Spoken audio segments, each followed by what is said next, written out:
30 years ago this week, a song climbed to the top of the charts and defined life in southern Indiana for years to come. The year was 1983. The song Pink Houses by Indiana's own John Mellencamp. An intersection, a White House, a rundown store. They're places people in southern Indiana pass now without thinking much about. But if you think back 30 years and look closely, you could almost still hear the music. Ain't that America? For you and me. Ain't that America? Something to see, baby. Ain't that America? Home of the free. Yeah. Little pink houses for you and me. John Mellencamp made these parts of the Hoosier State pieces of pop culture history. His song, Pink Houses, climbed the charts to the top 10 in 1984 and was named one of Rolling Stone's 500 best songs of all time. I'm glad it's happened to a local boy. In those days, the local boy known as Cougar thought the hype surrounding him was going to be short-lived. Well, I thought 10 years from now I'll be, working at the Five and Dime or something. Clearly, Mellencamp was made for music. He produced hit. Oh yeah, life goes on. After hit. Pink Houses was one of the most popular. And this week is the 30th anniversary of the song's release. It is.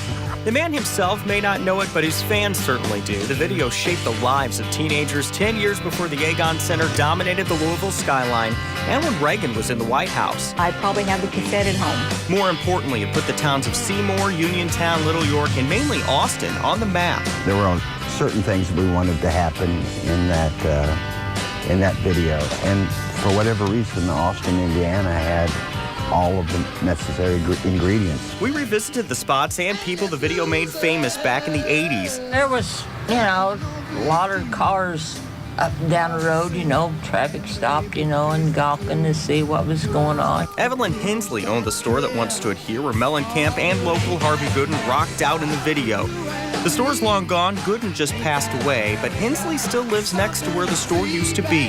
I remember my nephew was in the service at that time, and they was showing it to the servicemen, and he kept saying, well, my aunt and uncle, that's their house. And they said, oh, that is not. And would you believe she's not into the music? Yeah, I'm not a fan of John Mellencamp. So if he hears this, I'm sure he won't like it, but oh, everybody's got their choice. And he's not one of mine. So what about the Pink House itself? Is it still around? Could someone actually stand to live in a house that's pink for 30 years? Well, it's still here, but now it's white. It was not an attractive color to begin with. And here's a little insider secret. Post-production made the house a lot pinker than it actually was. It fit the song. It just really didn't fit the neighborhood.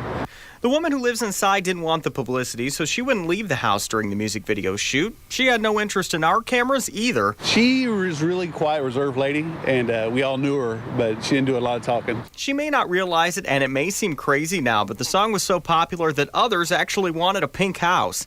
MTV even launched a Paint That Mother Pink contest. You can be the grand prize winner and proud owner of the world's first rock and roll estate.